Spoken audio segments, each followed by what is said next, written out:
আজকে চিকেনের যে রেসিপিটা বানিয়েছিলাম এইটা দিয়ে এই এক পদেই কিন্তু পুরো ভাত খেয়ে নিতে পারবে। চিকেন ভুনার একটা দুর্দান্ত রেসিপি আজকে শেয়ার করব।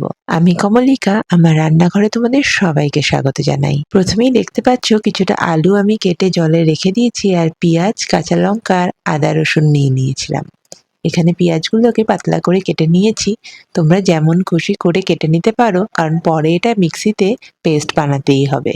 প্রথমেই কড়াইতে তেল দিয়ে আলুগুলোকে ভাজতে বসিয়ে দিয়েছি। তোমরা চাইলে আলুটা কিন্তু স্কিপও করতে পারো। আমার মাংসে আলুটা ভালো লাগে, সেই জন্য আমি দিয়েছি।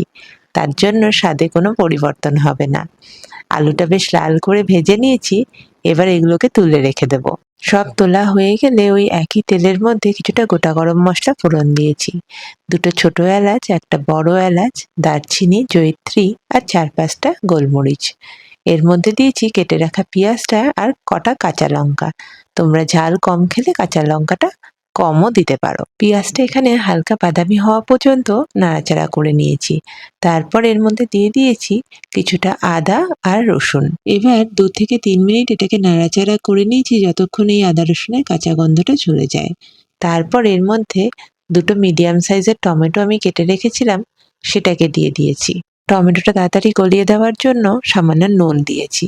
তাহলেই খুব সহজে এটা গলে যাবে। কিছুক্ষণ বাদে এরকম যখন নরম হয়ে যাবে, তখন এটাকে একটু ঠান্ডা করে মিক্সিং জারে নিয়ে নিতে হবে, কারণ এটার একটা স্মুথ পেস্ট বানাতে হবে। এবার বাকি রান্নাটা করার জন্য আমি কিন্তু কড়াইয়ে আর কোনো রকম তেল দিচ্ছি না। এই পেঁয়াজটা তোলার পর যেটুকু তেল থেকে যাবে, ওই তেলের মধ্যেই কিন্তু এই পেস্ট যেটা বানালাম সেটা দিয়ে দেব। দেখতেই পাচ্ছ বেশি কিন্তু তেল আমার এখানে নেই আর, কারণ এই পেঁয়াজের মধ্যেই অনেকটা তেল ছিল। এবার মিক্সিং জারটা ধুয়েও কিছুটা জল দিয়ে দিয়েছি। ভালো করে এই মশলাটাকে তেলের মধ্যে 2 থেকে 3 মিনিট নাড়াচাড়া করে নিয়েছি। তারপর কিছু গুঁড়ো মশলা দিয়েছি। এর মধ্যে ছিল স্বাদমতো নুন, হলুদ, লঙ্কার গুঁড়ো, কাশ্মীরি লঙ্কার গুঁড়ো, জিরের গুঁড়ো, ধনের গুঁড়ো।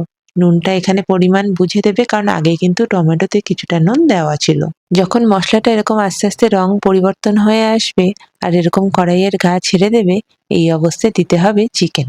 এখানে আমি যে চিকেনটা নিয়েছি আমি কিন্তু উইথ বোন নিয়েছি, আর এর মধ্যেই দিয়ে দেবো যে আলুটা ভেজে রেখেছিলাম সেইগুলো। এবার সবকিছু ভালো করে মিশিয়ে ঢাকা দিয়ে 5 থেকে 7 মিনিট রেখে দিতে হবে। অবশ্যই ফ্লেমটা ইনিশিয়ালি লো রাখবে, যাতে চিকেনের জলটা বেরিয়ে আসে আর সেই জলে অনেকটা রান্না হয়ে যায়। মাঝে মাঝে কড়াইয়ের ঢাকনা খুলে এটা নাড়াচাড়াও করে দিয়েছি। তারপর দরকার মতো যদি মনে হয় তাহলে অল্প জলও দেওয়া যায়। আমি এখানে সামান্যই জল দিয়েছিলাম, তলাটায় যাতে লেগে না যায় সেই জন্য।